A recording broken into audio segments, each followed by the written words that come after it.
Hey, how's it going? First of all, I wanted to thank you for coming to the page. Um, this is a demo reel page, so it'll be updated from time to time. I'm planning on more content stuff, so I really do enjoy the fact that people are watching. You never know who's watching, that's the thing. Anyway, I wanted to discuss more about the film, about Be Somebody. There's a lot that went into it that did not make it to the film. There's a lot of background that I think would add some color and context to it. Anyway, I wanted to mention a few things. First of all, the film that you see on the page is not the actual film. It's similar to the finished product, but the actual film had a lot of freeze frame shots. Um, it just comes to just being organized and watching out for versions of cuts of films. Anyway, I really hope that you guys enjoyed that. I still like it. I really did like the insights that Mick McDonald, Scott McClain, and Tyson Cave gave me in the film. They gave me something that I think is indicative of boxing itself. Boxing is a personality-driven sport. It's very personal. It's very individualistic. You get stories on a certain level. So if it encapsulates that for you, then I was successful in the first place. There's a lot more to it. These guys are a little more complicated than it seems. Very interesting guys. I mean, Mick McDonald is a very busy man. He still trains to this day. I can bet you that. And Scott he has some very successful mixed martial artists coming out of his gym in Dartmouth. And Tyson, well, Tyson is the super bantamweight champion for Canada, I think. So he's coming along in terms of his career. I don't think he's lost the match. He still hasn't lost the match. It's pretty something. But I really hope the best for him, and I hope the best that for these guys that are in the film. Unfortunately, they were not the original characters that I wanted in the film. This film was meant to be a criticism of mixed martial arts from the boxing perspective. Yes, I have a bias. I grew up as boxing and enjoying watching the fights and stuff, and I see mixed martial arts in a certain kind of context. So I really wanted to learn more about it as a boxer. Um, Scott McClain kind of gave me that opening to that. Basically, he has a fighter in his gym named Tristan Johnson. Tristan was formerly a boxer, not very successful, but very good with his fists and his chin. And he felt, well, amongst other reasons, money, maybe his family. I'll explain that in a second. Whatever the reason, he switched over to mixed martial arts from boxing.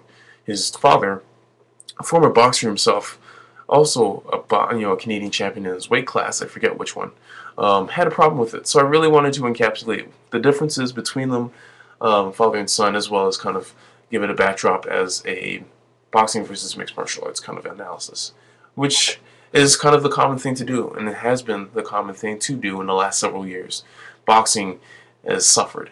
It is not doing very well. Let's face it. It's a big event, and then people go away from it. That's to me that's not a true fanship. It's not a sport that will be healthy or lasting over a long period of time. There was a time when this was a lot different. Mixed martial arts was considered a blood sport. I guess stigmas change over time. But the weird part is boxing, as bloody as mixed martial arts is, kind of kicking the can. That's the truth. Anyway, you can eject to that. I do encourage comments on my page as well as comments on the documentary. There's more to the documentary than I've indicated. I mean, I didn't really give enough historical context in the film. Basically, Nova Scotia has a history of black loyalists coming from the British colonies to be free from slavery or from scrutiny from anyone. But unfortunately, Nova Scotia also has a history of being harsh weather-wise, economically, socially, and well, I mean the racial tensions are documented in different texts if you do your research. I state this because there have always been a need for black people in Nova Scotia to create identities for themselves. There's always been a need for them to not be accepted, but to make a living and to not be denied services and stuff. There's inherent kind of social things that need to be discussed as well. And boxing became a forum for these boxers, for these black people, sorry, to really kind of develop themselves, kind of come along, and integrate themselves a little better with other people. It became a huge groundswell over the 20th century. Sam Langford is in the film. I didn't annotate it, but he was the first black person to win a boxing title in the modern era of boxing, regardless of weight class. So there's a lot of history there. There's a lot of great black boxers that have come out, a lot of boxers, period, that have come out of Nova Scotia. But where are they? That's the question. That's the question. Where are they? I think that needs proper scrutiny. I think there's a lot of different things that need to be attended to. Morality needs to be scrutinized. I also think boxing authorities need to be scrutinized. Let me be a little clear about that. I never asked the question in the film to Mick McDonald, who is the head of the Nova Scotia Boxing Authority. I should have asked him, is there a responsibility? I'm just going with a closed question. Does the Nova Scotia Boxing Authority have the responsibility to making sure that these boxers are well cared for? I think it goes hand in hand. I mean, a lot of boxers did leave. There's no money here, sorry, in Nova Scotia. So I suppose it kind of caved in on itself, chicken and egg kind of argument you can make about this whole thing. But regardless of that, there should be some kind of culpability as to why money is being hemorrhaged and why Caveman Promotions, Tyson Cave's promotional company, is one of the only ones that is independent of the province. There's a lot of problems there. And here's an irony for you.